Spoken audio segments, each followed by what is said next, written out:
한 번의 소매치기를 당한 후 세계 최대 호텔 그룹 상속녀의 인생이 완전히 뒤바뀐 놀라운 이야기가 있습니다. 신분 차이 때문에 가족들과 3년간 갈등을 빚었던 스위스 출신 엘리자베스 르노의 경험담을 오늘 들려드리려고 해요. 국적도 계급도 배경도 안 맞는 사람과는 절대 결혼할 수 없다. 몇 개월간 끝까지 반대했던 가족들은 결국 한 통의 충격적인 진실을 담은 보고서를 받아본 후 완전히 마음을 바꿨다고 합니다. 런던 땅을 밟은 그 동양인 남성이 단 하루 만에 보여준 행동은 그녀가 상상도 못했던 것이었어요. 시간이 흐른 뒤에는 오히려 아버지 쪽에서 먼저 깜짝 놀랄 제안을 해왔다고 합니다. 평생 신분과 재산만 보고 접근했던 사람들만 만나왔던 그녀의 마음을 완전히 바꿔놓은 것은 과연 무엇이었을까요? 이제 런던 소매치기 사건으로 시작된 엘리자베스의 놀라운 사랑 이야기를 함께 만나보시죠. 잠깐, 여러분, 그거 아시죠? 여러분의 구독, 좋아요, 알림 설정은 저에게 가장 큰 선물입니다. 클릭 한 번으로 제게 큰 힘을 주시길 바라요. 안녕하세요, 여러분. 제 이름은 엘리자베스 르노입니다. 아마 많은 분들이 르노 호텔 그룹이라는 이름을 들어보셨을 거예요. 네,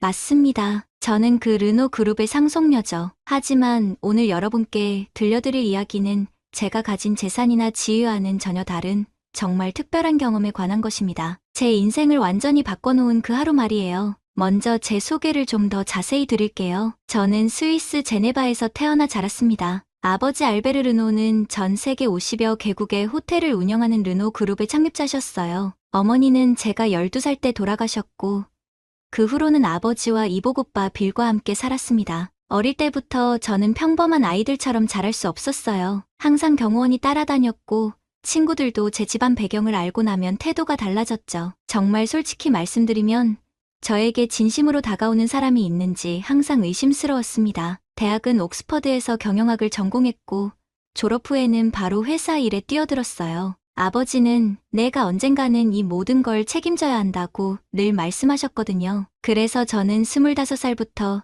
회사의 해외 사업부에서 일하기 시작했습니다. 그런데 여러분, 정말 아이러니한 건 제가 세계 최고 수준의 호텔들을 소유하고 있으면서도 정작 제 자신은 어디에도 진정으로 편안함을 느낄 수 없었다는 거예요. 어디를 가든 르노 그룹 상속녀라는 타이틀이 먼저 따라다녔으니까요. 그런 제가 31살이 되던 해 런던으로 중요한 출장을 가게 되었습니다. 유럽 최대 호텔 체인 중 하나를 인수하는 프로젝트였어요. 2천억 원 규모의 거대한 딜이었죠. 아버지는 이 프로젝트를 저에게 전적으로 맡기시면서 이번이 내가 진짜 경영자로서 능력을 보여줄 기회다라고 하셨습니다. 런던에 도착한 건 11월 중순이었어요. 날씨는 흐렸지만 도시의 고풍스러운 매력은 여전했습니다. 저는 메이페어 지역의 호텔에 머물면서 연일 계속되는 회의와 협상에 참여했어요. 정말 치열했습니다. 상대방도 만만치 않은 협상가들이었거든요. 사흘째 되던 날 드디어 모든 협상이 마무리되었습니다. 계약서에 서명까지 끝났죠. 그 순간 정말 뿌듯했어요. 제 생애 첫 대형 프로젝트를 성공적으로 완료한 거였으니까요. 아버지께 전화를 드렸을 때 목소리에서 자부심이 느껴지셨어요. 잘했다, 엘리자베스. 이제 넌 정말 우리 그룹의 핵심 인재가 되었구나. 그날 오후 저는 기분 좋게 런던의 옥스퍼드 스트리트로 쇼핑을 나갔습니다. 사실 평소에는 혼자 돌아다니는 일이 거의 없었어요. 항상 비서나 경호원이 함께 했거든요. 하지만 그날은 뭔가 자유로운 기분이 들어서 혼자 나서고 싶었습니다. 오늘만큼은 그냥 평범한 여자로 쇼핑을 즐겨보자. 그런 마음으로 말이에요. 지금 생각해보면 그때의 저는 정말 순진했던 것 같아요. 세계적으로 유명한 백화점들이 즐비한 그 거리를 걸으면서 저는 정말 행복했습니다. 아무도 절 알아보지 않았고 그냥 수많은 사람들 중 한 명일 뿐이었어요. 이런 자유로움이 이렇게 달콤한 줄 몰랐습니다. 1시간 정도 돌아다니다가 유명한 디저트 카페에 들어갔어요. 런던에서만 맛볼 수 있다는 특별한 케이크를 먹어보고 싶었거든요. 카페는 관광객들로 붐볐지만 분위기가 좋았습니다. 그런데 바로 그때였어요. 제가 가방을 테이블 옆에 놓고 케이크를 주문하려는 순간 어떤 남자가 번개처럼 빠르게 제 가방을 낚아채고 달아나기 시작한 거예요. 저는 순간 얼어붙었습니다. 너무 갑작스러운 일이었거든요. 그 남자는 이미 카페 밖으로 뛰어나가고 있었어요. 도둑이야! 소매치기야! 제가 소리를 지르며 뒤를 쫓기 시작했지만 하이힐을 신고 있던 저로서는 따라잡을 수가 없었습니다. 그 남자는 골목길로 사라져버렸어요. 여러분, 그 가방 안에 뭐가 들어있었는지 아세요? 단순한 지갑이나 화장품이 아니었습니다. 방금 체결한 2천억 원 규모의 계약서, 원본과 모든 기밀 자료가 담긴 USB가 들어있었어요. 그리고 무엇보다도 아버지가 어머니의 유품이라며 저에게 물려주신 다이아몬드 목걸이까지 있었습니다. 아니야, 이럴 수가 없어. 저는 그 자리에서 주저앉고 싶었어요. 회사 기밀이 유출되면 어떻게 될까요? 계약이 무효가 될 수도 있고 경쟁사의 정보가 넘어갈 수도 있어요. 무엇보다 어머니의 유일한 유품을 잃어버렸다는 생각에 눈물이 났습니다. 주변 사람들에게 도움을 요청해봤지만 반응은 차가웠어요. 어떤 사람은 경찰에 신고하세요 라고 말하고는 그냥 지나갔고 어떤 사람은 아예 못 들은 척했습니다. 관광지라 그런지 다들 자신의 일에만 바빠 보였어요. 저는 절망에 빠졌습니다. 휴대폰도 가방 안에 있어서 경찰에 신고할 수도 없었어요. 주변 상점에 들어가서 전화를 빌려달라고 하려는데 그때였습니다. 잠깐만요. 뒤에서 차분하지만 확신에 찬 목소리가 들려왔어요. 저는 뒤를 돌아봤습니다. 키가 큰 동양인 남성이 서 있었어요. 나이는 30 초반 정도로 보였고 검은 머리에 갈색 눈동자를 가진 사람이었습니다. 특별히 잘생겼다기보다는 묘하게 신뢰감을 주는 인상이었어요. 지금 가방을 도둑 맞으셨죠? 네, 맞아요. 방금 전에 어느 쪽으로 갔는지 봤습니다. 가만히 계세요. 그는 더 이상 말하지 않고 그 남자가 사라진 골목길로 뛰어들었어요. 저는 얼떨결에 그 자리에 서서 기다릴 수밖에 없었습니다. 10분 정도 지났을까요? 골목에서 소란스러운 소리들이 들려왔어요. 뭔가 몸싸움을 하는 것 같았습니다. 제 심장은 쿵쾅쿵쾅 뛰고 있었어요. 그리고 잠시 후 그 남자가 제 가방을 들고 나타났습니다. 하지만 그의 모습은 처음과 달랐어요. 셔츠가 찢어져 있었고 왼팔에서 피가 나고 있었습니다. 괜찮으세요? 다치신 곳은 없죠? 제가 물어보니 그는 조용히 웃으며 대답했어요. 저는 괜찮습니다. 이런 건 그냥 반사적으로 하게 됩니다. 그 말을 들었을 때 정말 놀라웠어요. 자신은 다쳤으면서 제 안부부터 묻는 거예요. 이런 사람을 본 적이 없었습니다. 정말 감사합니다. 어떻게 제가 보답을. 됐습니다. 당연한 일을 했을 뿐이에요. 그는 제 가방을 건네주고는 그냥 가려고 했어요. 저는 급하게 그를 붙잡았습니다. 잠깐만요. 적어도 병원비라도 아니면 사례라도 정말 괜찮습니다. 이 정도는 아무것도 아니에요. 그때 저는 깨달았어요. 이 사람은 정말 대가를 바라지 않고 도와준 거라는 걸. 제 인생에서 이런 경험은 처음이었습니다. 항상 누군가 저에게 친절하게 대할 때는 뭔가 목적이 있었거든요. 그 남자는 미소를 지으며 말했어요. 가방 안에 중요한 것들이 많이 들어있는 것 같던데 이제 안전하니까 다행입니다. 그리고는 정말로 그냥 사라져버렸어요. 저는 그를 부르려 했지만 이미 늦었습니다. 가방을 열어보니 모든 게 그대로 있었어요. 계약서도 USB도 어머니 목걸이도 말이에요. 하지만 그 순간 제가 가장 많이 생각한 건 그 물건들이 아니었습니다. 바로 그 남자였어요. 도대체 저 사람은 누구일까? 그날 밤 호텔로 돌아온 저는 도무지 잠이 오지 않았습니다. 계속해서 그 남자의 모습이 머릿속에 맴돌았어요. 특히 이런 건 그냥 반사적으로 하게 됩니다 라고 했던 그 말이 계속 귀에 들렸습니다. 다음날 아침 저는 그 카페 주변을 다시 찾아갔어요. 혹시 그 남자를 다시 만날 수 있을까 하는 마음에서였죠. 하지만 아무리 기다려도 나타나지 않았습니다. 카페 직원들에게 물어봐도 어제 그런 일이 있었나요? 라며 기억하지 못했어요. 이틀째, 사흘째도 마찬가지였습니다. 저는 점점 그 사람이 정말 존재했던 건지 의심스러워지기 시작했어요. 마치 꿈이었던 것 같기도 하고요. 그런데 나흘째 되던 날, 정말 예상치 못한 곳에서 그를 다시 만나게 되었습니다. 런던 국제박람회장에서였어요. 저는 호텔업계 전시회 참관을 위해 그곳에 갔었거든요. 전시장을 둘러보다가 한국관 앞을 지나게 되었는데 거기서 익숙한 뒷모습을 발견한 거예요. 심장이 쿵 내려앉았습니다. 분명히 그 사람이었어요. 혹시 제가 조심스럽게 말을 걸자 그가 돌아봤습니다. 역시 맞았어요. 며칠 전 제 가방을 되찾아준 바로 그 남자였죠. 아, 안녕하세요. 가방 괜찮으셨어요? 그는 저를 알아보고는 자연스럽게 인사를 건넸어요. 마치 오래된 친구를 만난 것처럼 편안하게 말이에요. 네. 덕분에 정말 큰 문제가 해결됐어요. 그런데 여기서 뭘 하고 계신가요? 아, 저는 여행 중이거든요. 이런 박람회 구경하는 걸 좋아해서요. 여행 중이라니요? 그때부터 저는 이 사람에 대해 더 알고 싶어졌습니다. 혹시 시간 되시면 커피라도 한잔 하실래요? 제대로 된 감사 인사도 못 드렸는데 처음에는 사양하더니 제가 계속 부탁하자 결국 응해주었어요. 박람회장 근처 조용한 카페에서 마주 앉게 되었습니다. 그제서야 그의 이름을 알게 되었어요. 정도연이라고 했습니다. 한국 사람이었죠. 한국에서 뭘 하세요? 이전에는 군인이었고 지금은 특별히 하는 일이 없어요. 군인이었다는 말에 모든 게 설명됐습니다. 그래서 그렇게 빠르고 정확하게 행동할 수 있었던 거군요. 그런데 여행은 얼마나 오래 하고 계신 거예요? 한 2년 정도 됐네요. 아시아, 유럽 여러 나라를 돌아다니고 있어요. 2년이나 여행을 한다니 정말 자유로운 사람이구나 싶었습니다. 그와 대화를 나누면서 저는 이상한 감정을 느꼈어요. 처음으로 누군가와 진짜 편안하게 이야기하고 있다는 느낌이었습니다. 그는 제가 누구인지 모르고 있었고 그냥 평범한 여자로 대해주고 있었어요. 그런데 며칠 전에 정말 용감하셨어요. 보통 사람이라면 그냥 지나쳤을 텐데 용감한 게 아니라 그냥 습관이에요. 군대에서 오래 있다 보니까 그런 상황을 보면 몸이 먼저 움직여요. 그의 담담한 대답에서 진정성이 느껴졌습니다. 정말 자연스럽게 아무런 계산 없이 도와준 거였어요. 한국은 어떤 곳인가요?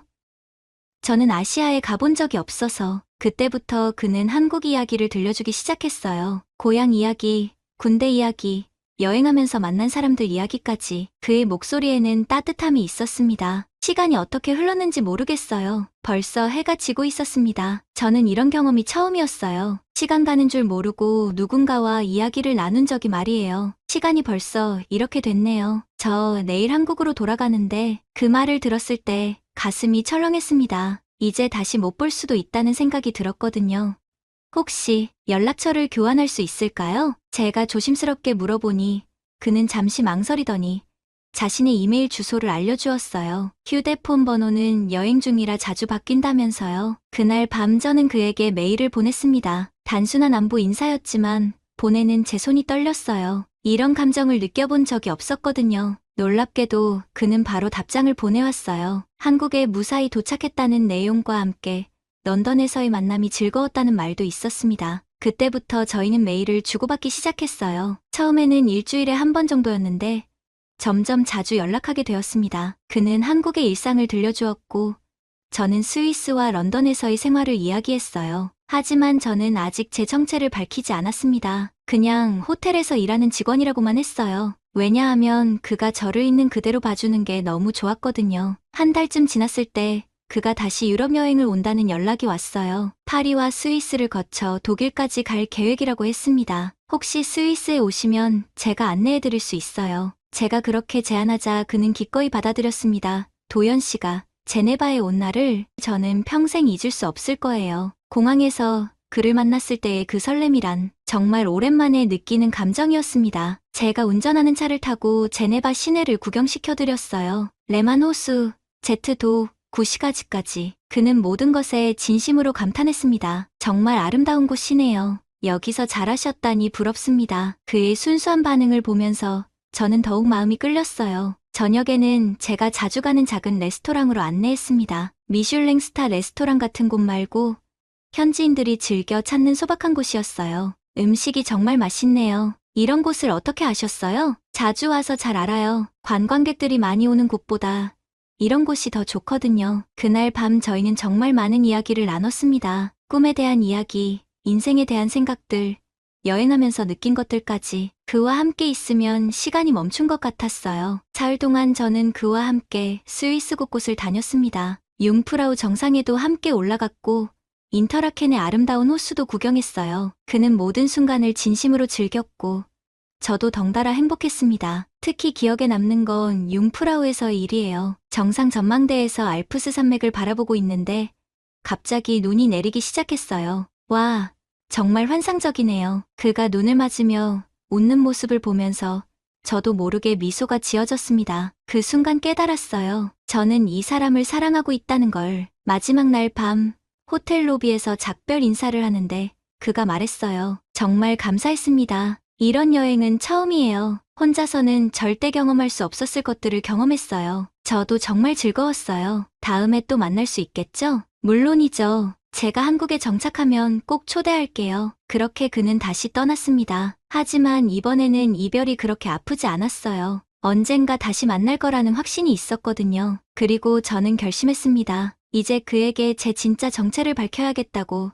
더 이상 숨길 수 없었어요. 도연 씨가 떠나고 일주일 후 저는 용기를 내어 그에게 긴 메일을 보냈습니다. 제 진짜 정체에 대한 모든 걸 털어놓았어요. 르노 그룹 상속녀라는 것, 그동안 숨겨왔던 이유, 그리고 그를 향한 제 마음까지. 손가락이 떨렸지만 전송 버튼을 눌렀습니다. 이제 돌이킬 수 없었어요. 하루 종일 기다렸지만 답장이 오지 않았습니다. 이틀째, 사흘째도 마찬가지였어요. 제 마음은 점점 불안해졌습니다. 아마 제가 거짓말을 했다고 생각하고 실망했을 거예요. 일주일 만에 온 그의 답장은 예상과 달랐습니다. 솔직히 충격이었습니다. 하지만 당신이 어떤 신분이든 제게는 상관없어요. 다만 왜 진실을 말하지 않았는지가 조금 아쉽네요. 그래도 이해합니다. 그리고 마지막 문장이 저를 가장 놀라게 했어요. 저도 당신에게 하고 싶은 말이 있습니다. 며칠 후 그가 다시 스위스로 왔습니다. 이번에는 여행이 아니라 저를 만나기 위해서였어요. 공항에서 만난 그의 표정은 전과 달리 진지했습니다. 제가 예약한 호텔이 아니라 그가 묵고 싶다는 작은 게스트하우스로 갔어요. 제대로 된 이야기를 해야겠어요. 카페에 앉은 그가 먼저 입을 열었습니다. 저는 그냥 평범한 전직 군인이 아닙니다. 그때부터 그가 들려준 이야기는 정말 놀라웠어요. 도연 씨는 대한민국 해군 특수부대인 UDT 출신이었습니다. 10년간 복무하면서 수많은 작전에 참여했다고 했어요. 마지막 작전에서 문제가 생겼습니다. 민간인들이 위험에 처한 상황이었는데 상부에서는 작전 우선이라며 구조를 금지했어요. 그의 목소리가 조금 무거워졌습니다. 하지만 저는 그들을 구했습니다. 규율 위반이었죠. 결국 불명예 전역은 아니었지만 승진에서 제외되고 여러 제재를 받았어요. 그래서 군을 그만두신 거예요? 네, 더 이상 그런 시스템 안에서 일할 수 없었거든요. 저는 그의 선택을 이해할 수 있었습니다. 오히려 더욱 존경스러웠어요. 그렇게 서로의 진실을 나눈 후 저희 관계는 더욱 깊어졌습니다. 그는 한국으로 돌아가지 않고 스위스에서 더 머물기로 했어요. 한 달이 지나면서 저희는 거의 매일 만났습니다. 그와 함께하는 시간이 제게는 가장 행복한 순간들이었어요. 처음으로 누군가에게 진짜 사랑을 느끼고 있었습니다. 하지만 문제는 제 가족이었습니다. 어느 날 저녁 집에 들어가니 아버지와 오빠 빌이 심각한 표정으로 저를 기다리고 있었어요. 엘리자베스, 앉아라. 아버지의 목소리가 평소와 달랐습니다. 내가 요즘 만나고 다니는 남자에 대해 이야기해보자. 제 심장이 쿵 떨어졌어요. 어떻게 알았을까요? 우리가 모를 거라고 생각했니? 르노 가문의 상속녀가 정체불명의 외국인과 사귀고 있다는 걸 오빠 빌이 차가운 목소리로 말했습니다. 그 사람은 정체불명이 아니에요. 정도현이라는 분이고 한국인 전직 군인이지? 그것도 문제가 있어서 그만둔. 빌이 제 말을 끊었어요. 이미 다 조사를 한 상태였습니다. 아버지, 오빠, 그 사람은 정말 좋은 사람이에요. 규율 위반도 민간인을 구하려고. 엘리자베스, 아버지가 큰 소리로 제 말을 막았습니다. 넌 르노 그룹의 상속녀야. 내가 누구와 결혼하느냐에 따라 우리 가문의 미래가 달라진다는 걸 모르니? 저는 사랑으로 결혼하고 싶어요.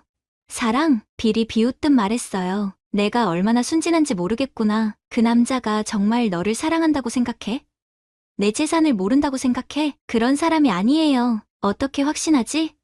가난한 외국인이 갑자기 억만장자 상속녀와 사귀게 된 거야. 이상하지 않니? 그날 밤 저는 잠을 이룰 수 없었습니다. 가족의 말이 계속 머릿속을 맴돌았어요. 정말 그럴까요?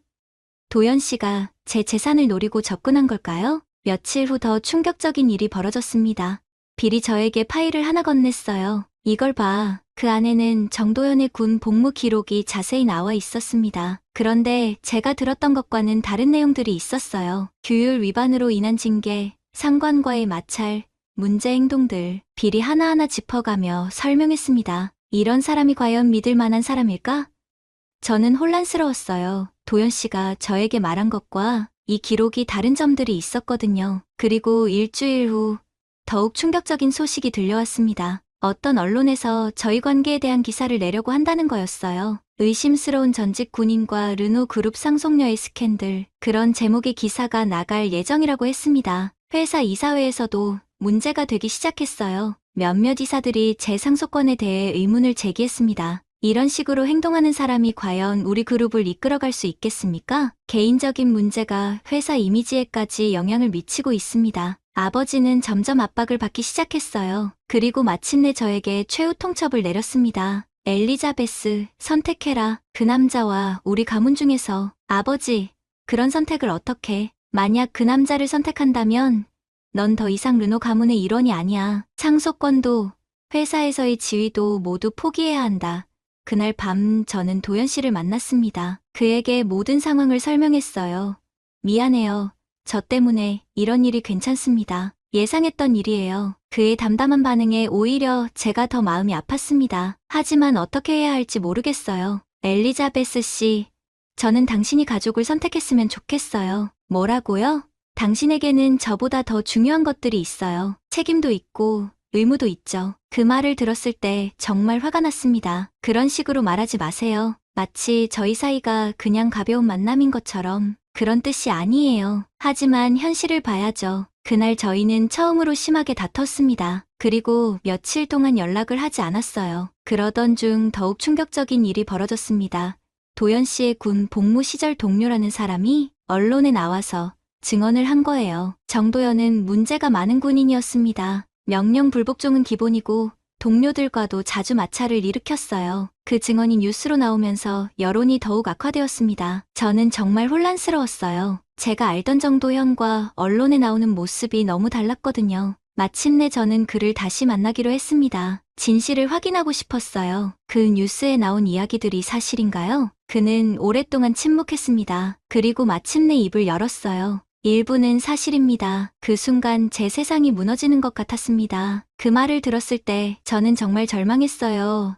하지만 도연 씨는 계속해서 설명했습니다. 제가 명령에 불복종한 건 맞아요. 하지만 그 이유를 들어보세요. 그의 목소리가 떨리고 있었습니다. 그 작전에서 민간인 12명이 인질로 잡혀 있었어요. 아이들도 3명이나 포함되어 있었죠. 상부에서는 작전 목표 달성이 우선이라며 인질 구출은 나중에 생각하라고 했습니다. 저는 숨을 죽이고 들었어요. 하지만 저는 그럴 수 없었어요. 그 아이들의 눈을 보고 어떻게 그냥 지나칠 수 있겠어요? 그래서 동료 2명과 함께 인질 구출 작전을 강행했습니다. 그래서 징계를 받으신 거군요. 네, 하지만 후회하지 않아요. 그 12명은 모두 무사히 구출됐거든요. 그 순간 저는 깨달았습니다. 언론에 나온 이야기들이 얼마나 왜곡된 것인지를요. 그런데 왜 그때 저에게 자세히 설명하지 않으셨어요? 믿어주지 않을까봐 두려웠어요. 그리고 이런 일로 당신이 고민하는 걸 보고 싶지 않았습니다. 그날 밤 도연 씨는 제게 마지막 인사를 했어요. 엘리자베스 씨, 저는 내일 한국으로 돌아갑니다. 왜요? 이제 오해가 풀렸는데 당신의 가족들이 오라요. 저 같은 사람은 당신에게 어울리지 않습니다. 그런 말 하지 마세요. 당신은 수많은 사람들을 책임져야 하는 위치에 있어요. 저 때문에 그 모든 걸 포기할 수는 없죠. 그는 제 손을 잡고 말했습니다. 행복하세요. 당신은 그럴 자격이 있는 사람이에요. 다음날 그는 정말로 떠났습니다. 공항까지 배웅을 가고 싶었지만 그가 거절했어요. 그 후 일주일 동안 저는 정말 힘들었습니다. 먹지도 못하고 잠도 제대로 자지 못했어요. 회사 일에도 집중할 수 없었습니다. 그런데 열흘째 되던 날, 빌 오빠가 저를 부르더군요. 엘리자베스, 너한테 보여줄 게 있어. 오빠가 저에게 건넨 건 CCTV 영상이었습니다. 이게 뭐예요? 런던에서 내 가방을 훔쳤던 그날의 전체 영상이야. 영상을 보는 순간 저는 충격을 받았어요. 그 소매치기는 단순한 도둑이 아니었습니다. 매우 조직적으로 움직이고 있었어요. 이 남자는 국제산업 스파이야. 유럽 전역에서 활동하고 있는 조직의 일원이지. 빌의 설명에 따르면 그들은 제가 가지고 있던 계약서와 USB를 노렸던 거였어요. 그 안에는 르노 그룹의 기밀 정보들이 들어있었거든요. 만약 그 정보가 경쟁사에 넘어갔다면 우리 회사는 수천억 원의 손실을 입었을 거야. 그럼 정도연 씨가 그 사람이 목숨 걸고 구해낸 덕분에 회사가 살아난 거지. 그때 빌이 또 다른 문서를 보여줬어요. 그리고 이건 그 사람의 진짜 군 복무 기록이야. 언론에 나온 건 조작된 거였어. 진짜 기록에는 도연 씨의 영웅적인 행동들이 자세히 기록되어 있었습니다. 수많은 민간인을 구한 이야기, 동료들을 위험에서 구출한 이야기들이요. 왜 이제서야 이걸 보여주는 거예요? 처음에는 나도 의심했어. 하지만 조사를 해보니 그 사람은 정말 특별한 사람이더라고. 빌의 표정이 진지해졌습니다. 그리고 이것도 봐. 마지막으로 그가 보여준 건 도연 씨가 르노 그룹 본사 경비실에 남긴 편지였어요.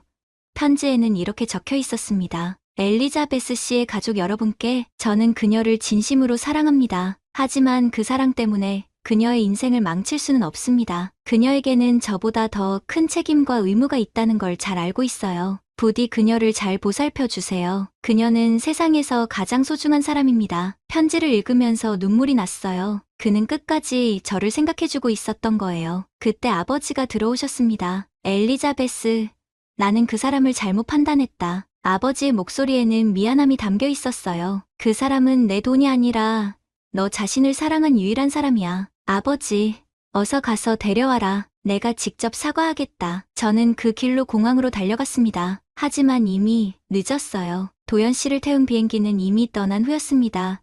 그날 밤 저는 그에게 긴 메일을 보냈어요. 모든 오해가 풀렸다는 것, 가족들이 그를 만나고 싶어 한다는 것, 그리고 제가 얼마나 그를 사랑하는지를 썼습니다. 하지만 답장은 오지 않았어요. 일주일이 지나도, 한 달이 지나도 말이에요. 저는 포기하지 않았습니다. 한국까지 찾아갔어요. 하지만 그는 이미 다른 곳으로 떠난 후였습니다. 반년이 지났을 때 드디어 그에게서 연락이 왔어요. 짧은 메시지였지만 제게는 세상에서 가장 소중한 말이었습니다. 미안합니다. 시간이 필요했어요. 이제 준비가 됐습니다. 그 후 모든 일이 빠르게 진행되었어요. 도연 씨가 스위스로 돌아왔고 저희 가족과 정식으로 만났습니다. 아버지는 그에게 진심으로 사과하셨어요. 내가 당신을 오해했소. 용서해 주시오. 도연 씨는 웃으며 대답했습니다. 이해합니다. 딸을 걱정하는 아버지의 마음이었으니까요. 빌 오빠도 완전히 달라졌어요. 형님이라고 불러도 될까요? 그렇게 말하면서 도연 씨와 악수를 나누는 모습을 보니 정말 감동적이었습니다. 1년 후 저희는 조용한 결혼식을 올렸어요. 화려한 세기의 결혼식 대신 가족과 가까운 친구들만 초대한 소박한 결혼식이었습니다. 결혼식에서 제가 한 말을 지금도 기억해요. 이 사람은 제 가방을 되찾아 주었을 뿐만 아니라 제 인생을 되찾아 주었습니다. 그날 런던에서 제가 잃을 뻔한 건 단순한 물건이 아니었어요. 진정한 사랑에 대한 믿음이었습니다. 신랑 도연 씨도 감동적인 말을 했어요. 저는 엘리자베스를 구한 게 아닙니다. 엘리자베스가 저를 구해준 거예요. 진짜 사랑이 무엇인지 가르쳐준 사람이거든요. 지금 저희는 정말 행복하게 살고 있습니다. 도연 씨는 르노 그룹의 보안 담당 이사로 일하고 있어요. 그의 경험과 능력이 회사에 큰 도움이 되고 있습니다. 무엇보다 중요한 건 저희가 서로를 있는 그대로 사랑한다는 거예요. 재산도, 지위도, 그런 것들과는 상관없이 말이에요. 결혼한 지 1년 후 저에게 정말 놀라운 소식이 생겼어요. 임신이었습니다. 정말이에요? 확실해요? 도연 씨가 병원 진단서를 보며 눈물을 글썽이는 모습을 보니 저도 눈물이 났어요. 저희 둘 다 아이를 간절히 원하고 있었거든요. 그런데 이 기쁜 소식을 들은 도연 씨가 갑자기 말했습니다. 여보, 우리 부모님께 소식을 전해야겠어요. 당연하죠. 아버지와 빌 오빠가 얼마나 기뻐하실까요? 아니에요. 제 부모님 말이에요. 그제서야 깨달았어요. 도연 씨는 결혼 준비 과정에서도 가족 이야기를 거의 하지 않았었거든요. 단지 부모님이 한국에서 작은 농장을 운영하신다고만 들었었어요. 혹시 부모님께서 저를 싫어하시는 건 아니죠? 그런 게 아니라 좀 부끄러워하세요. 아들이 이렇게 대단한 집안과 결혼했다고 하니까 어떻게 대해야 할지 모르겠다고 하시더라고요. 도연 씨의 설명을 들어보니 그의 부모님은 정말 소박하게 사시는 분들이었어요. 결혼식 때 잠깐 뵈었지만 너무 바쁜 상황이어서 제대로 대화를 나누지 못했거든요. 경상도 시골에서 50년간 한자리에서 농사를 지으며 사신 분들이었죠. 이번에는 제대로 시간을 보내며 뵙고 싶어요. 결혼식 때는 인사만 나눴는데 이제 정말 가족처럼 지내고 싶어요. 정말요? 시골이라 불편하실 텐데 괜찮아요. 오히려 제가 배우고 싶은 게 많을 것 같아요. 그래서 저희는 한국으로 향했습니다. 임신 초기라 비행기 여행이 조금 힘들었지만 시부모님을 뵐 생각에 설렜어요. 인천공항에서 차로 3시간을 달려 도착한 곳은 정말 아름다운 시골 마을이었습니다. 산으로 둘러싸인 작은 마을에 고즈넉한 한옥이 자리 잡고 있었어요. 어서 와, 엘리자베스. 시어머니께서 어눌한 영어로 저를 맞아주셨어요. 도연 씨가 미리 간단한 영어를 가르쳐드렸다고 하더군요. 안녕하세요, 어머님. 제가 한국어로 인사를 드리자 시어머니 눈에 눈물이 맺혔어요. 어머, 우리 며느리가 한국말을 할 줄 아네. 사실 저는 결혼 후 몰래 한국어를 배우고 있었거든요. 도연 씨와 그의 가족들과 더 가깝게 지내고 싶어서요. 시아버지는 처음에는 조금 어색해 하셨지만 제가 직접 텃밭에서 채소를 따는 모습을 보시고는 금세 마음을 여셨어요. 이 애가 정말 대단하네. 흙도 안 무서워하고. 그날 저녁 시어머니께서 직접 키우신 채소로 만든 한식을 차려주셨어요. 김치찌개, 된장국, 나물 반찬들 정말 맛있었습니다. 어머님, 이 김치는 어떻게 만드는 거예요? 어머, 며느리가 김치를 배우려고 하네? 좋지, 좋아. 내일부터 가르쳐 줄게. 그때부터 정말 특별한 시간이 시작됐어요. 시어머니는 저에게 김치 담그는 법부터 시작해서 각종 한국 요리를 가르쳐 주셨습니다. 엘리자베스야, 이건 우리 집 3대 비법이야. 너한테만 알려주는 거야. 손으로 직접 반죽하고 마늘을 다지고 고춧가루를 넣어가며 김치를 만드는 과정이 신기하면서도 재미있었어요. 시아버지는 저를 논으로 데려가셔서 벼농사에 대해 설명해 주셨어요. 이 논에서 도연이가 어릴 때 맨날 뛰어놀았지. 개구쟁이였어. 도연 씨의 어린 시절 이야기를 들으면서 저는 그를 더 깊이 이해할 수 있었어요. 며칠 후 마을 사람들이 저희를 보러 오기 시작했습니다. 외국인 며느리가 왔다는 소문이 퍼진 거였어요. 어머나, 정말 예쁘네. 그런데 한국말도 잘하고 도연이가 복 터졌네. 복 터져. 마을 할머니들의 따뜻한 관심이 정말 고마웠어요. 그런데 가장 감동적이었던 건 시어머니께서 저를 위해 준비해 주신 선물이었습니다. 엘리자베스야, 이거 받아. 그것은 시어머니께서 직접 짜신 아기 옷이었어요. 한국 전통 색깔로 정성스럽게 만들어진 작은 한복이었습니다. 우리 손자한테 입힐 거야. 한국 사람이라는 걸 잊지 말라고. 그 순간 정말 눈물이 났어요. 이렇게 진심으로 저와 아기를 사랑해 주시는 마음이 느껴졌거든요. 마지막 날 시부모님께서 저희에게 말씀하셨어요. 엘리자베스야, 우리가 가난해서 도연이한테 많은 걸 해주지 못했는데 너 같은 좋은 며느리를 만나게 해줘서 고맙다 어머님. 아버님이 도연 씨를 이렇게 훌륭하게 키워주셔서 제가 더 감사해요. 한국에서 돌아온 후 저는 완전히 달라졌어요. 시부모님께 배운 한국 요리를 도연 씨에게 해주기 시작했고 아기 방에는 한국 전통 장식품들을 놓았습니다. 여보, 우리 아이는 두 나라의 문화를 모두 배우며 자랐으면 좋겠어요. 그럼요. 우리 아이는 정말 특별한 환경에서 자라게 될 거예요. 지금 저희는 매년 한국을 방문해서 시부모님과 시간을 보내고 있어요. 그리고 스위스에서도 한국 전통을 지키려고 노력하고 있습니다. 진정한 가족이 된다는 건 이런 거구나 싶었어요. 국경도, 언어도, 문화도 넘어서는 따뜻한 마음 말이에요. 가끔 그날을 떠올려 봅니다. 만약 도현 씨가 그때 그냥 지나쳤다면 어땠을까요? 저는 아마 평생 진정한 사랑이 무엇인지 모르고 살았을 거예요. 인생은 정말 신기해요. 가장 절망적인 순간에 가장 소중한 만남이 기다리고 있을 줄 누가 알았겠어요? 그래서 저는 지금도 그때의 저처럼 힘들어하는 분들에게 말해드리고 싶어요. 포기하지 마세요. 진정한 사랑은 가장 예상치 못한 순간에 가장 예상치 못한 방식으로 찾아올 테니까요. 오늘의 이야기는 여기까지입니다. 마음에 드셨다면 구독과 좋아요 잊지 말고 한 번씩 눌러주세요. 소중한 시간 함께 해주셔서 진심으로 감사드리고 앞으로도 더 깊은 이야기로 여러분을 찾아뵐게요.